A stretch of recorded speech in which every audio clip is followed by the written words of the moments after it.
alam nyo po ba, eto pong si Greco Belhica, naiyak mga kababayan ng matindi. At mukhang takot na kumanta etong si Kap Ninyo Barsaga sa publiko mga kababayan patungkol po sa pinaggagawa nito pong si Greco Belhica nung panahon na sila po ang nasa kapangyarihan. Nung panahon mga kababayan na ito po ay miyembro ng Philippine Anti-Corruption Commission nung panahon ni dating Pangulong Duterte. So ngayon mga kababayan, ito, pakinggan natin yung banat ni Ninyo Barsaga dito po kay Greco Belhica at basahin naman natin yung post po ni Greco Belhica patungkol po dito sa isang baklang kalbong vlogger daw po mga kababayan na nagkakalat daw po ng maling impormasyon patungkol po sa kanya. So ito mga kababayan, i-play muna natin itong video ni Kap Ninyo. And then basahin natin mamaya yung sagot ni Greco Belhica. Ito, i-play po natin. Okay. Kagabi po mga kababayan, nagtanong po ako kay Greco Belhica. Yan. Ang tanong ko po sa kanya, simple lamang. Simple lang mga kapatid. Ito po ang aking katanungan kay Greco. Na mukha atang minasama ni Greco yung tanong ko. At mukhang na-high blood sa akin katanungan. Itong si Greco. Ito po yung tanong ko sa... Papakita ko po sa inyo. Pakinggan nyo mga kababayan ha. Ito yung tanong ko kay Greco. At ipapakita ko rin sa inyo yung kasagutan ni Oy, Rimaka. Bong Domingo, mega love shoutout ha. Greco Belhica. From Qatar. Shoutout. Ito yung tanong ko kay Greco. Yan. Yan. Na kung saan siya mismo ang nag-post caption natin. Bakit ang master list lang for 2022 to 2025? Bakit hindi sa ang 2026 to 2020? Sabi dito mga kababayan, ewan ko kung galing to kay Greco o kay Cap. Sabi dito, DBM, DPWH, ICI, Senate Blue Ribbon Committee, na ilabas nyo na ang master list ng lahat ng congressman, senador at distrito na mayroong flood control project mula 2022 hanggang 2025 na binanggit ng Pangulo. Asa na ba ito? Ba't di ninyo pa ilabas? Kaya gumugulo kasi di ninyo inilalabas. Siguro ito yung sabi ni Greco Belhica. Ngayon ituloy pa natin. Masakop sa term ni Digong. Anong akala niya? Malinis at walang korupsyon? O baka naman ilihis niya dahil baka maraming ex-official ni Digong ang sangkot sa katiwalian. O bakit selective si Belhica? Yan ang tanong ko sa kanya, mga kababayan. Ko doon sa isang Viber group na kung saan kasama po kasi isipin nyo mabuti mga kababayan ha, isa po si Greco Belhica sa pinakamaingay po ngayon na talagang halos lahat ng nangyayaring issue mga kababayan pinapakialaman niya po. Na kung titingnan nyo mukhang napaka-perfect mga kababayan o napaka-perfecto nung kanyang naging panunungkula nung panahon ni dating Pangulong Duterte para sugpuin yung korupsyon. Kasi biruin nyo ha, eto magtatanong lang naman sana tayo kay Greco Belhica, nung panahon ba na ikaw ay napaupo dyan sa Anti-Corruption Commission na binuo ni dating Pangulong Rodrigo Duterte, may naipakulong ka ba na senador? May naipakulong ka ba na mga kongresista? Eto, tanong lang naman natin. Kasi mahirap yung magmamagaling ka, Greco Belhica, pero wala ka namang nagawa nung panahon na ikaw ay nasa kapangyarihan at nasa posisyon nung itinalaga ka ni Duterte dyan sa Anti-Corruption Commission. Anyway, tuloy pa po natin. Ako sa Viber group, ipapakita ko sa inyo yung kanyang sinagot sa akin. Yan. Para makita nyo po. Nasaan na? Ito po yung aking tanong sa kanya kagahapon. Grabe ka, Greco. Naminisyon ko ang kanyang pangalan. Kinapsyon ko kanyang pangalan. Ito.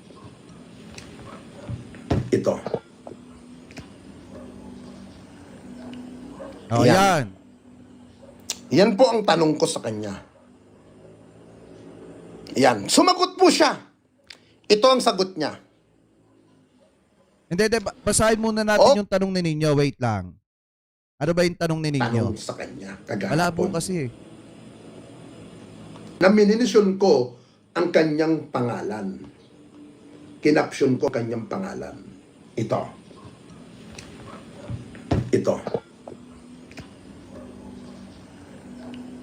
Yan. Yan po ang tanong ko sa kanya. Bakit ang master list lang for 2022 to 2025? Asin ninyo pala nagtanong noon mga kababayan, hindi kasama ang 2016 to 2022 na sumasakop sa pamumuno ni dating Pangulong Rodrigo Duterte o ni Digong. May mga inililihis mga kababayan na mga sangkot sa korupsyon. Medyo malabo lang yung iba. Or mismo nakaalyado ng Pooniya. Yan siguro mga kababayan yung nakalagay dito na inililihis niya dahil baka maraming ex-official ni Digong ang sangkot sa katiwalian. Ngayon, ito daw yung sagot ni Greco Belhica. Yan, sumagot po siya. Ito ang sagot niya. Sabi daw ni Greco Belhica, okay sa akin, imbestigahan lahat, wala akong pake kahit sino imbestigahan. Basta dapat lahatan.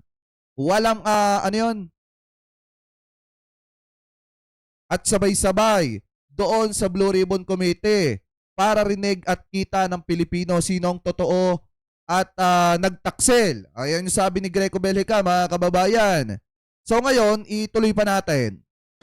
Okay, ninyo, Yan. Barsaga, sa akin, imbestigahan lahat. Wala akong pake. Kahit sinong imbestigahan. Matindi Basta to, mga kababayan. dapat lahatan. Walang pilian at sabay-sabay doon yun pala sa yun. Blue Ribbon para marinig at kita ng Pilipino sino ang totoo at nagtaksil at dapat i-ending sa kulungan ang lahat ng nagnakaw. Stop muna natin dyan mga kababayan. Nung panahon na nag-iimbestiga si Greco Belhica, kasi nga, siya mga kababayan itinalaga siya ni Duterte dati doon sa Philippine Anti-Corruption Commission ata yun. Itinalaga siya doon, ang tungkulin niya mag-imbestiga at magkaso at magpakulong mga kababayan. So ngayon, nung panahon na nag-iimbestiga siya, marami ba siyang nakita ng mga katiwalian? Sa panahon ni dating Pangulong Rodrigo Duterte, meron ba siya mga kababayang naipakulong nung panahon ng administrasyon ni dating Pangulong Rodrigo Duterte na kongresista? Eto, tanong lang naman natin kay Greco Belhica at dun sa mga didisit na tungaw. Diba, ituloy pa natin. Patayo, kung gusto mo, ikaw at ako, mauna tayo. Di ko alam bakit bigla mo akong inaatake. Noon, akala ko magkaibigan tayo, sabi ni Greco. Nagre-request ka pa sa akin ng donasyon para sa mga proyekto mo. Nagbibigay ako at marami kaming tumutulong at sumusuporta sa iyo. At wala akong naalalang ginawa sa iyong masama. Ganyan ka ba makipagkaibigan? Kung iba na ang politika mo ngayon, ihiwalay mo ang pakikipagkaibigan mo. Huwag kang traidor na tao. Ihiwalay mo ang personal sa politika. Kaya nawalan ang tiwala ang tao sa iyo. Isinali mo ako dito sa GC at pumayag ako, pero hindi para bastusin mo lang. Kung may problema ka sa akin, personal, harapin mo ako at diretsuhin mo ako. Pero wag kang nagpaparinig dito at ipinapahiya sa harap ng tao. Bakla lang ang gumagawa niyan. Magpakalalaki ka, harapin mo ang kaaway mo. Alam ko na sa Bagyo ka at kahit diyan tayo magkita at mag-usap, pwede sa akin.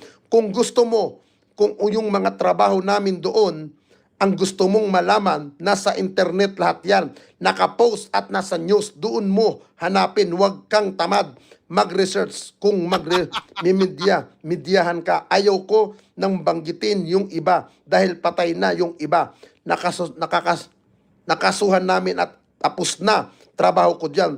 Trabaho yan ng mga nakapwesto sa gobyerno. Bayad sila diyan para gawin yan. Kung may ginagawa akong ngayon dahil mahal ko ang bayan ko, hindi ako kumikita dito. Gastos pa para malaman ng tao tumatalino ang publiko at pigilan ang pagnanakaw ng gobyerno sa tao. Dahil wala pa ako sa gobyerno, lumalaban na ako sa katiwalian.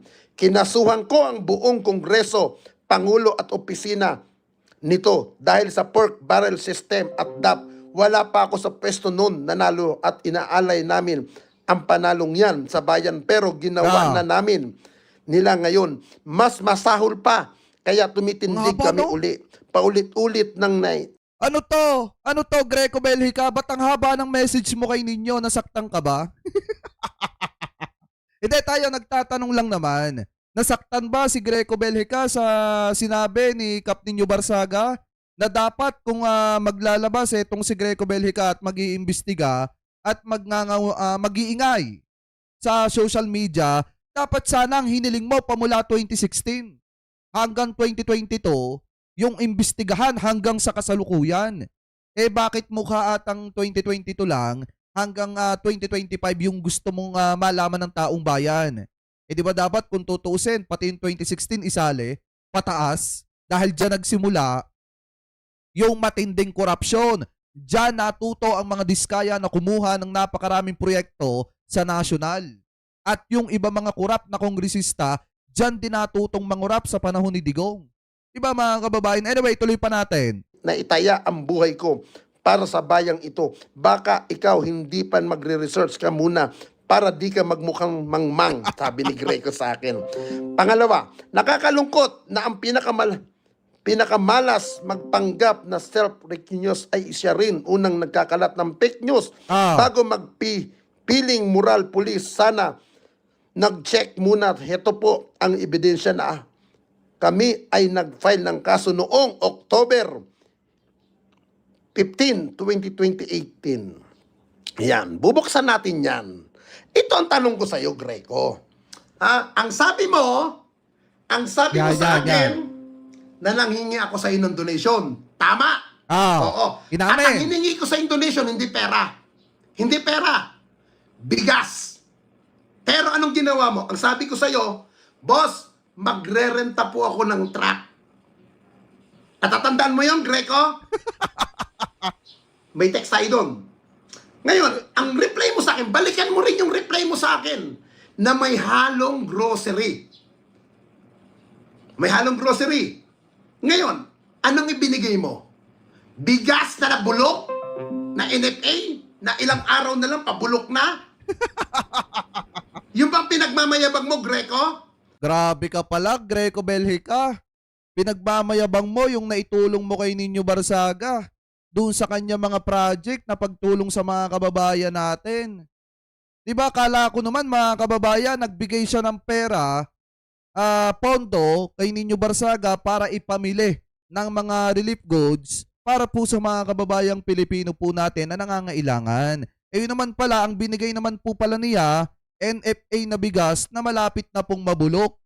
Yan ba yung ipinagmamalaki mga kababayan nung mga didisit dyan na tulong na ibinigay ni Greco Belhica dito po kay Ninyo Barsaga? Eh yan nga hindi naman itinatanggi ni Kap Ninyo Barsaga mga kababayan. Pero sinasabi niya yung totoo na bulok daw yung bigas. Pangalawa, yung sinasabi mong maraming tumutulong sa akin, mas maraming sumusuporta, bakit? Personal ko ba yun? Nakikita mo? Binablog ko? Pag nagre-repack ako, naka-live pag pinamimigay ko. Ngayon, yung bang pinagmamayabang mo, isusumbat mo sa akin, nakakahiya ka naman, Greco. Nakakahiya ka. Naaalala mo ito? Dito ako buwisit na buwisit sa'yo, Greco. Yan. Itong kinabibisitan ko sa'yo, Greco Yung sinasabi mo na ikaw anti-corruption. Yung time na inilapit ko sa'yo, si yung doktor na taga Sambuanga. Yung taga Sambuanga.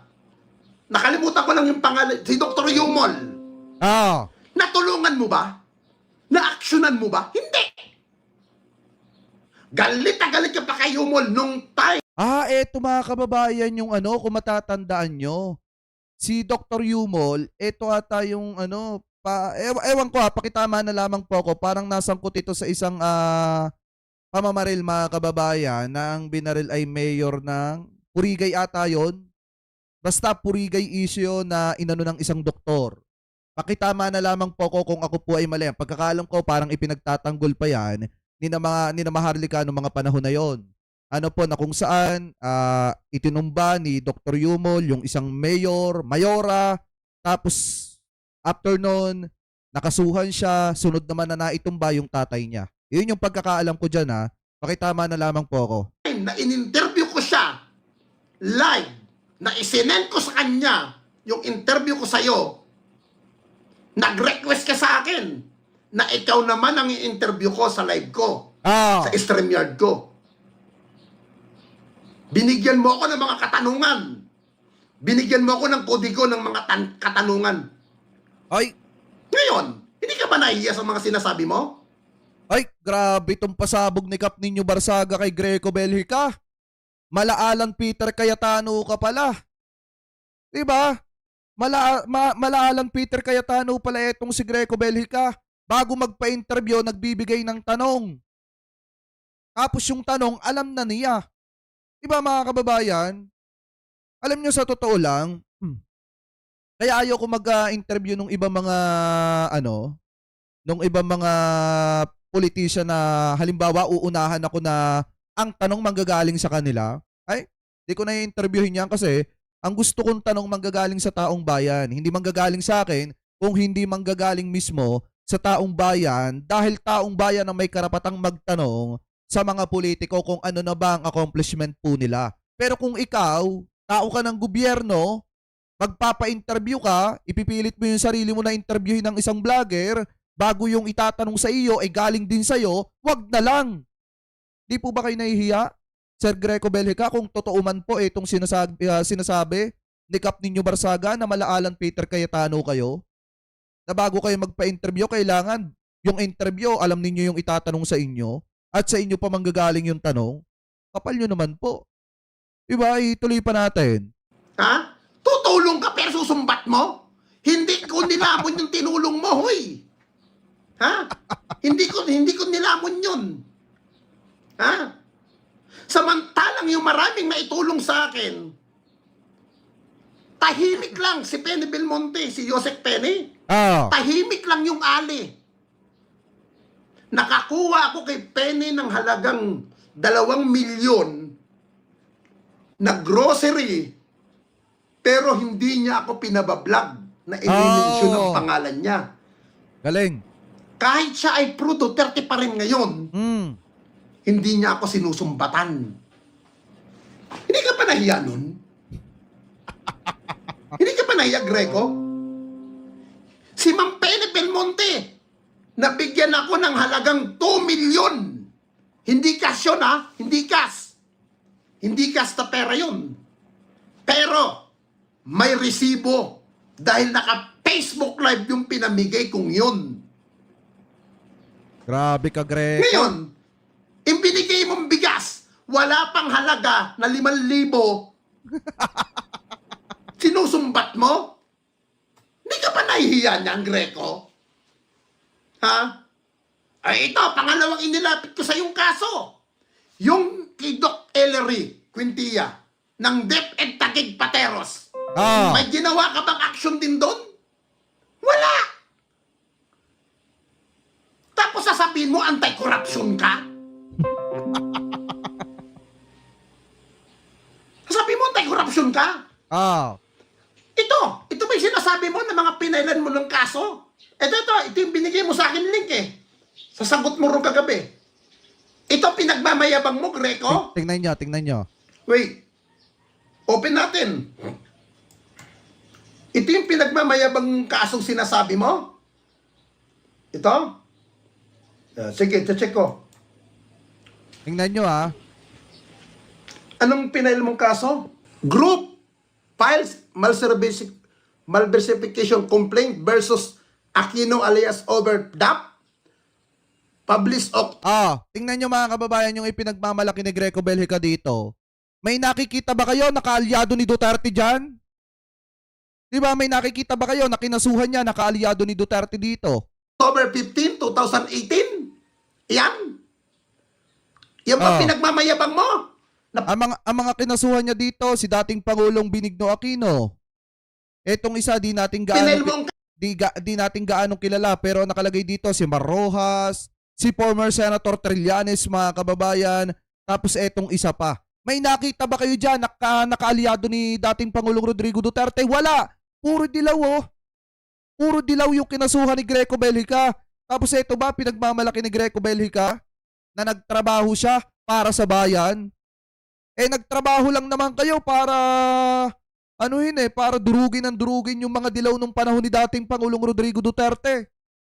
Diba? Anyway, tuloy pa natin. Kaso, ito, nasa balita ka rito Yan. Yan. Saan ang pangalan mo rito na ikaw ang nag-file? Ito yung mga kinasuhan niya. Former Budget and Management Secretary Butch Abad. Former Interior and Local Government Secretary Mar Rojas. Former Cavite Representative and House Appropriation Committee Chair Joseph Emilio Abaya. Diba? Ito pa, yung former Senator and former Senate Finance Committee Chair Franklin Drilon. Kalaban din ni Digong to Diba? Senator Antonio Trillanes. Tapos etong si Mario Calampagos and Director Yolanda Dublon. Wala nga ditong kalyado ni Digong. Puro lahat kalaban nila sa politika. Yan. Ito. Na nag-file ka ng 274 na case. Ito pa. Meron ka pang ibang pinal, di ba? Tingnan Kakahiya ka, natin. Greco. Ano pa tong isang article na to? 3 article sinayint mo Yan.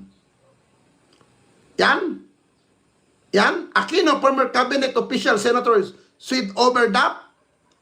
7 years ago, na-file ang kaso. Sige. Tignan natin yung isa pa. Meron ka pang tatlo tong link na sinayint mo Ito. Grabe.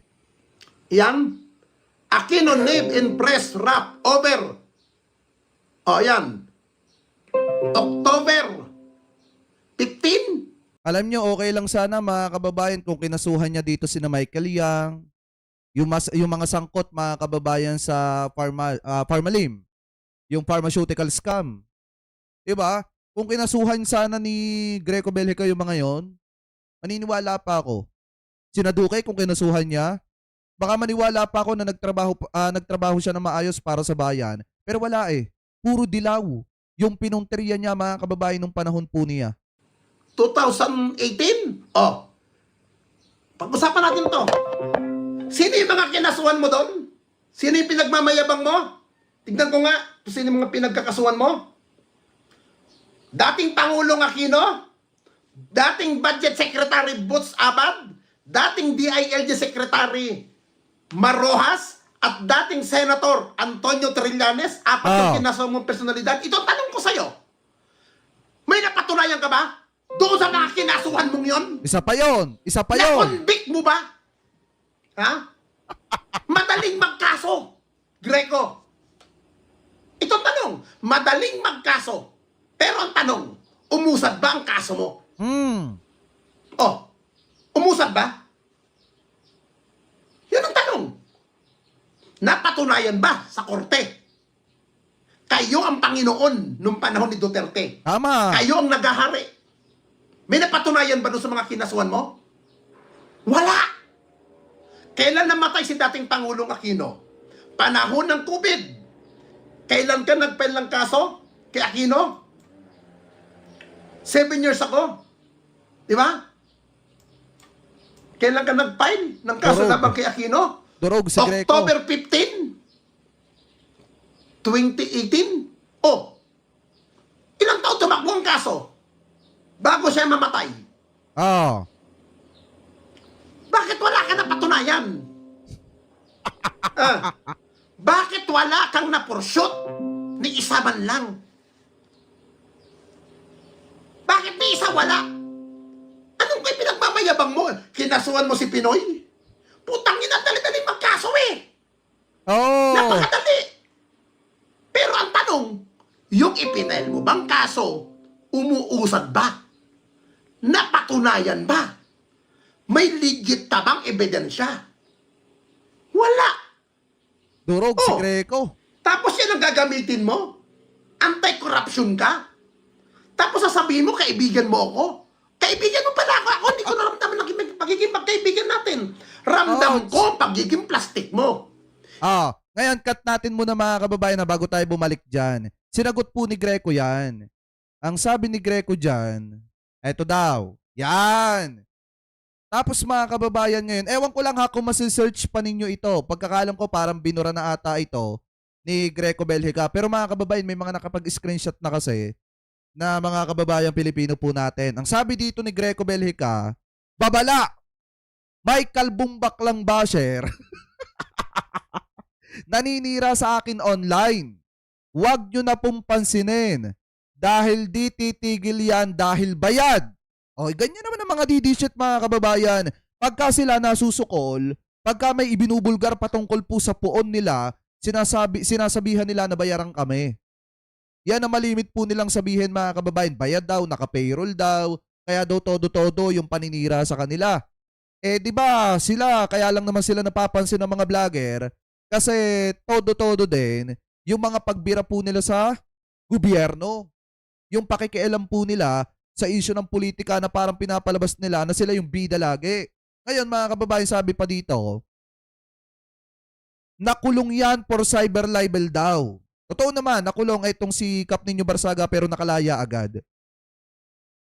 Nakalaya agad siya. So sabi pa dito, kasi sinungaling. Ngayon, dumikit sa admin para magkapera at takot ng makulong. Ang trabaho niyan manira. Ilang beses humingi sa akin ng pera yan. Sabi niya ha, pera daw.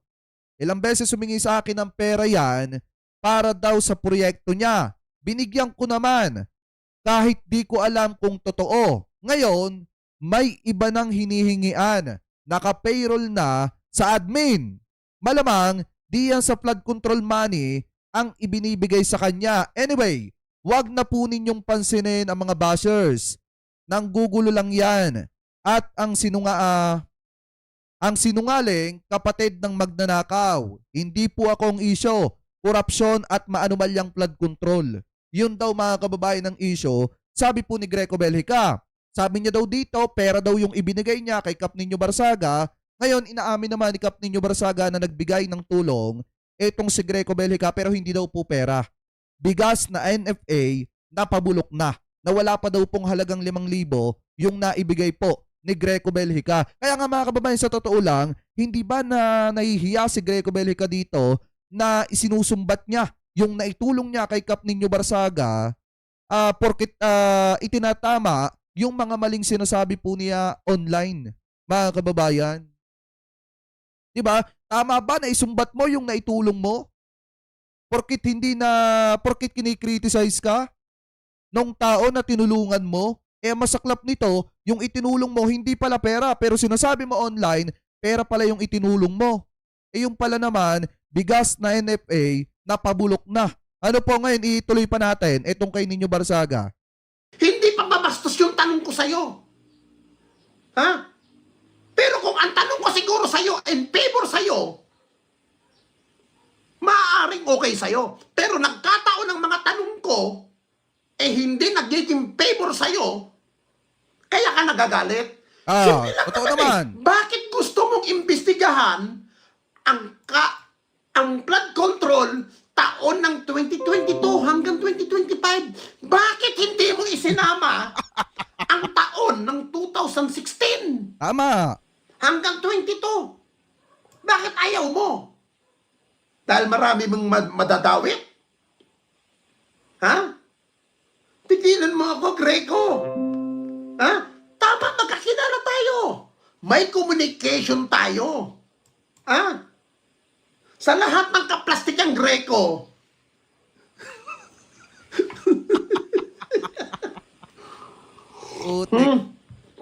tigilan mo ako, Greco.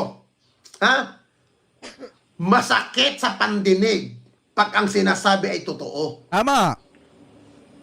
Masakit talaga, Greco. Napakasakit marinig ang katotohanan, Greco. Kasi, totoo yun eh. Huwag mong sasabihin na marami kang kinasuhan. Ang importante dito, kung nahatulan. Tama. Napahatulan mo ba?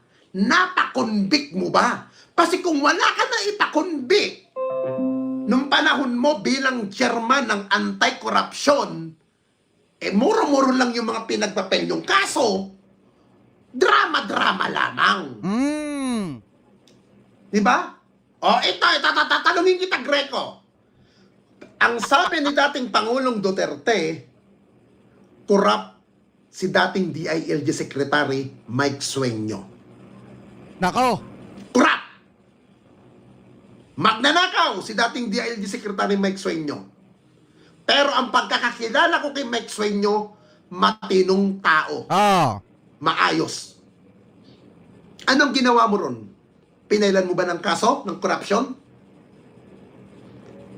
Pinailan mo ba? Hindi. Si dating Chief of Staff, Dionisio Santiago, ang sabi ni dating Pangulong Duterte, tiwali. Corrupt. Pero kilala ko, personal kong kilala si Dionisio Santiago. Nakapagsalita lang si Manong Dionisio Santiago nang hindi nagustuhan ni Duterte tungkol doon sa rehabilitation center dyan sa Port Santo Domingo, sa Nueva Ecija, tinanggal nyo. Saka ito mga kababayan, dagdag natin. Ito, tanong din natin kay Greco Belhica. Kinasuhan mo ba si dating Pangulong Rodrigo Duterte ng corruption? 'Di ba? Kahit plunder.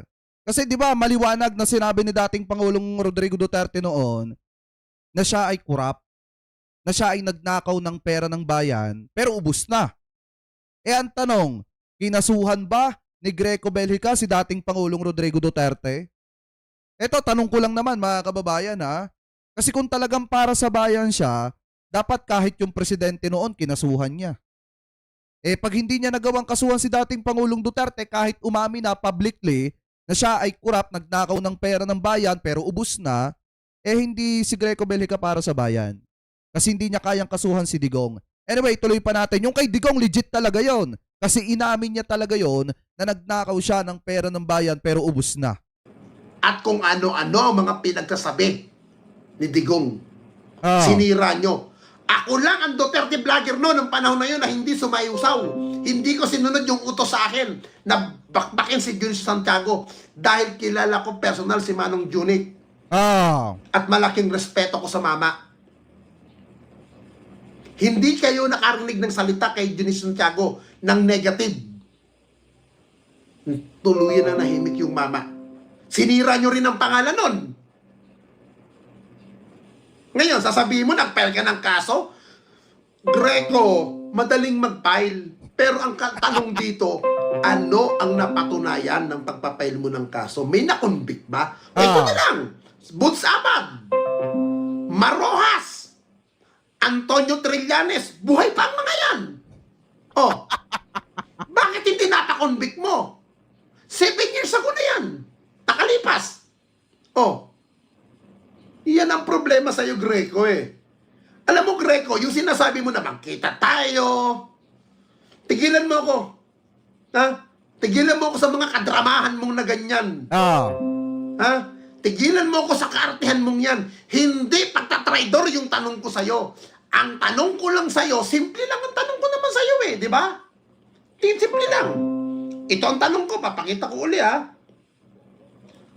Bakit ang master list lang for 2022 to 2025? Bakit hindi kasama ang taon 2016 to 2022 na sumasakop sa term ni Digong? Anong akala niya? Malinis at walang korupsyon sa panahon? Papapastos ba na ba itong tanong ko to sa'yo?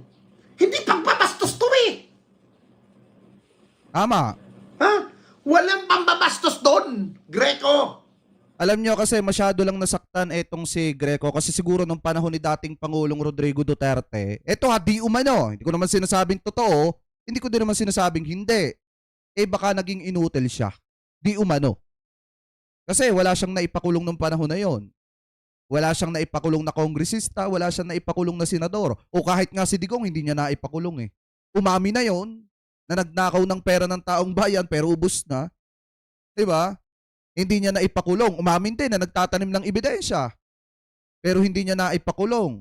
Sino mga ipinakulong nila? Yung mga tao na inosente na nagtatrabaho para sa bayan katulad ni Leila de Lima at nung iba pa mga kababayan. Lalo na yung mga kababayan Pilipino natin na basta itinumba nung panahon na yon. Na mga inosente at wala na mga ugnayan lalo na sa issue ng ipinagbabawal na bato. Samantalang sina Michael Yang at yung iba pa mga kasabwat mga kababayan ng mga kaalyado ni Digong, hindi man lang nakasuhan ni Greco Belhica. Kaya siguro mga kababayan para sa akin, kaya nagkakaganyan si Greco Belhica pag binabanggit niya, nasasaktan. Kasi siguro sa panahon ni dating Pangulong Rodrigo Duterte, di umano baka naging inutil siya. Masama bang magtanong? Ha? Huwag kang pikon. Huwag kang pikon. Baka mamaya tanungin ko pa si Ellery Quintilla Tawagan ko pa yung dating DepEd. Hanggang ngayon, nasa DepEd, ano pa rin siya, official Tawagan ko kaya yun. Ano bang ginawang action sa'yo ni Greco? Baka magkahiyaan lang tayo Wag akong anuhin mo, Greco. Ha? Ikaw, ang naaalala ko sa'yo, Greco, ikaw pa nagkasabi sa mga DDS, huwag niyong pakialaman si Ninyo. Dahil pag nagbunga ngayon, tuloy-tuloy. Ano ka ngayon? Tigil-tigilan mo ako, Greco. Ito na lang, yung sinabi mo dati, napapaliktad na ang militar. Abangan nyo. Ano nangyari? Nag-uulunan kayo, nag-uungguyan. Ang ina ka na naman. At alam mo, Greco, ang pagkakaalam ko sa'yo, nagpapastor ka. Yun na lang ang basahin mo. Word of God. Ha? Mag-word of God ka na lang. Ha? Magbasa ka na lang ng banal na kasulatan. At baka sakali na may marating pa ang pagiging pastor-pastor mo. Okay mga kababayan. Siguro kaya sumikat tong si Greco Belhica nung panahon ni Digong. Kasi dahil doon sa tatay niya, pagkakalam ko parang ang tatay ata niya yung nasa pelikula. Tama ba mga kababayan? I think Butch Belhica. Yun ba yung tatay niya? So siguro kaya siya sumikat ng ganyan. Kaya medyo pamilyar yung Belhica mga kababayan kasi baka tatay niya yon. Yung yung nasa pelikula na nagbagong buhay na ayaw ko ng dugtungan. Kayo na lang yung bahala magtugtong mga kababayan. Anyway, kung titingnan nyo, maliwanag naman yung sinasabi dito ni Nino Barsaga. Wala naman siya masamang sinabi kay Greco. Ang nakakatawa lang dito, bakit masyadong napikon itong si Greco Belhica at sinasabi niya dito na may kalbong baklang basher daw na naninira sa kanya online. Na tinulungan daw niya, nabigyan ng pera kahit hindi naman daw niya alam yung mga yung mga ginawa dun sa pera na yun. Pero maliwanag naman na hindi pala pera yung itinulong ni Greco Belhica, kung hindi, bigas na NFA na malapit ng mabulok na nagkakahalaga daw po ng 5,000 piso. Yun yung sabi ni Kap Nino Barsaga. So para sa akin mga kababayan, ito kasi yung mahirap kay Greco Belhica. Napakaingay po niya ngayon lalo na sa issue ng maanumalyang flood control mga kababayan.